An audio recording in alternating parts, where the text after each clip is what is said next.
Hello, I'm ABXToyCat and welcome back to the video. Today we're to talk about the Magma Block in Minecraft. The Magma Block is perhaps one of the coolest blocks that's ever been added to the game, at the very least my favourite block from the most recent update because it glows, it's got a light level, it has a really cool use, and just a bunch of cool stuff about it, including fun facts you might not have known, which I'll be going through in today's video. So hopefully you do all enjoy today's 5 fun facts about the Magma Block. If you do all like the secret stuff, like the video and let me know because it helps out the channel, and let us know you do like, magma and fun facts about things. Look, I like the block so much, I built a giant one over there. So yeah, with that said, let's get straight into it, shall we? And let's start with the very first fun thing you might not have known about Magma, which is the fact that it's very useful in the overworld. So even though it spawns naturally in the Nether, I think its biggest use is when you take it to the overworld. Because if you, inside the Nether, any Nether mob can spawn on it, because although it's on fire, most Nether mobs don't take fire damage. But because all overworld mobs do take fire damage, like this, basically no mob can spawn on the Magma, which is really, really, cool, because it means that if you want to stop mobs from spawning somewhere, like having half slabs, like having anything, you can just put Magma there. And the reason that you might think, oh, but why would you want to do that? Because if you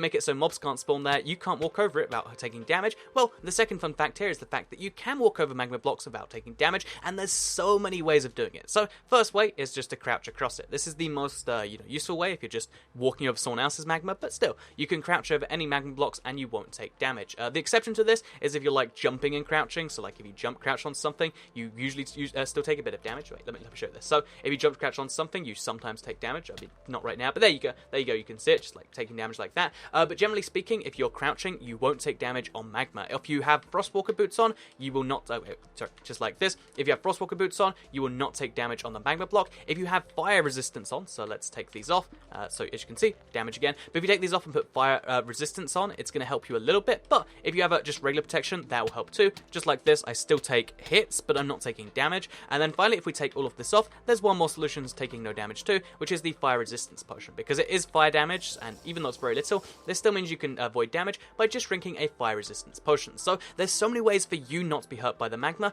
but because all mobs are hurt by it, and all mobs, because of that, basically, they made it so that overworld mobs will not be able to spawn on this, which is so handy if you want to have a basin. Also, it glows, and it's an amazing looking block, so yeah, it's the anti-mob block that also looks amazing. So yeah, with that said, let's move on to the third little fun fact about this thing right here, which actually probably involves me needing to not have fire resistance on, because basically it is to do with the way Magma blocks can hit you, because basically Magma blocks don't just hit you through, like if you stand on the block itself, but they can hit you through any of the block up to, I think it's a quarter block above it, which means that if you go over carpet without fire resistance, you'll get hurt. I'll simulate it, like, ow, ow, ow, isn't that realistic? And it even works for redstone repeaters, and as you can see right here, it really doesn't look like there's Magma below there, but yeah, I'm still taking damage. Oh look, it hurts so much. Ow, ow, ow, ow, you get the point there. But yeah, that's something, a little fun little fact about redstone repeaters and carpet, because underneath there, oh, you'll never guess this, there was actually, Magma blocks the whole time, that you would never guess, because these blocks just cover the entirety of the thing below them,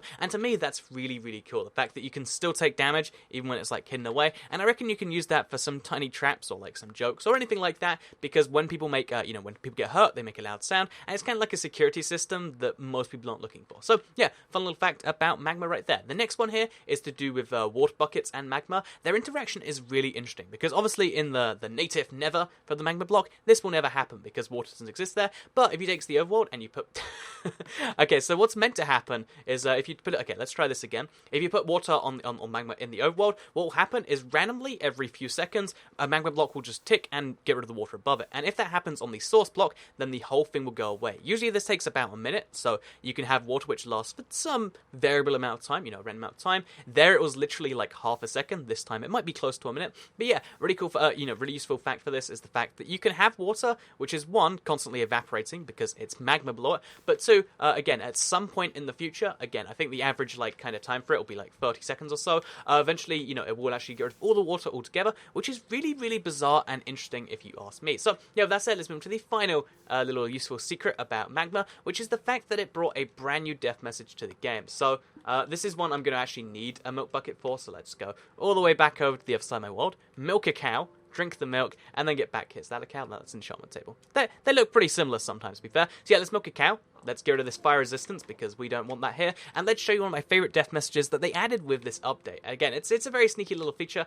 but it is pretty cool if you ask me. So let's just quickly jump from up here or so, get rid of all of that thing, drink the milk, show you that first of all, you can actually take magma damage from on top of these things. Oh look, it's like how it was earlier, but it's real this time, not just me making stuff up. And also, let's show you the fact that if you stand on just regular old magma, like this, and you let it kill you, then you get a brand new death message, which I find rather cool. So yeah, the new death message is discovered floor is lava, which again, it's a reference to the floor is lava. I like it quite a bit, maybe you do too, or maybe you hate it because you played the floor is lava as a kid and, so somehow, like, everyone died that way. But, with that said, I hope you did all enjoy today's video. Hopefully you learned something about the Magma Block, or maybe you just looked at it the whole time, you're like, ooh, it's pretty, it glows, and look, he's got a big one in the background. Whatever it was you got from this video, I hope you did all like it. Like it if you did, share if you really liked it, and subscribe if you're new around here. I make videos like this one every single day on my channel, and if you want to keep up to date with the latest goings-on with, future news and stuff, you guys hear about those crazy leaks in the TU43 files, you can hear about them on this channel, or